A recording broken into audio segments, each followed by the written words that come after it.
ချစ်ဆုံးလေးတို့ပြန်တွေ့မယ်ပြောထားတယ်တူလန်ငယ်ရတာလေးတွေမထားဖို့ကွယ်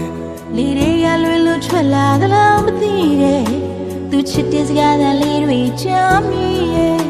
ကိုယ်အခက်ထားတဲ့သူနာရောက်တဲ့ချိန်မှာ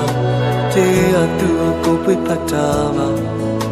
ငါတို့နှစ်ယောက်တွေ့မယ်နေရာလေးမင်းမမီလားပြောနေနေဆုံးမဝေးတော့တာမချတော့ဘူးပဲမဟုတ်လားဆုံးနေကြတို့ရဲ့စိတ်မများရဲ့တိတ်တွေလိုပါပဲစောင့်ဆိုင်နေတဲ့ချစ်လို့ဆိုတယ်